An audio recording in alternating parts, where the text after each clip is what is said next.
Hey, quick question. When you go to the hospital, the staff there are supposed to care whether you live or die, right? All right, just checking. This is Lizzie. She was a mother of 6 living in Brooklyn, New York. She migrated to the US from Jamaica in the late 90s, early 2000s. Like most immigrants, she came to make a better life for her kids, whom she was very close to and loved dearly. After living in the US for some years, unfortunately, she developed severe mental health issues. She would deal with depression for weeks at a time.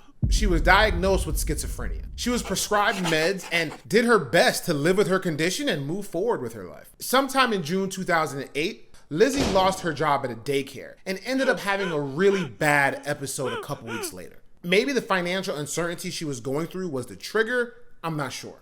One night at 2 a.m., she kind of got up and walked over to her friend's house and started banging on the door and shouting all kinds of things. She was so loud, the neighbors started waking up and started taking notice. Her friend Marilyn, who was the pastor of the church she went to, tried to console her, but ended up having to call 911, and they took her to the psych ward of the Kings County Health Center.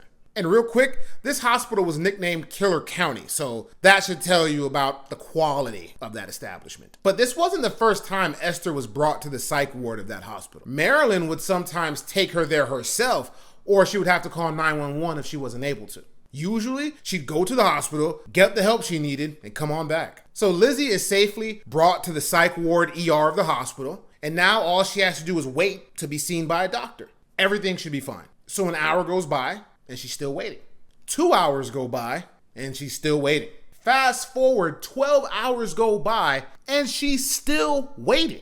And just so you know, she hasn't even been given an EKG or any basic triage care. And I know what you may be thinking. Oh, the hospital staff must be slammed with like a bunch of patients. Nope, they was chilling. I mean, taking extra long breaks and doing all kinds of non-work related activities. And it gets even worse. 24 hours have gone by and she was still sitting in the waiting area. At this point, she has sat through 4 different shifts. And if you're thinking, why didn't her friend Marilyn come back and check on her?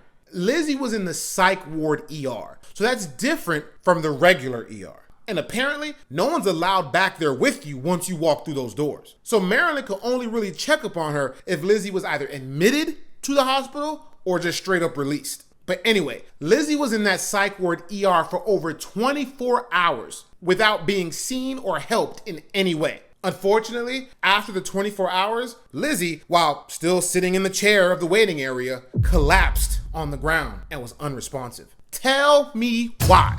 Multiple nurses and security guards noticed her body laid out on the ground and totally ignored it. About an hour and change later, someone finally notices something and decides to do something about it. But by then, it was too late. Lizzie had passed.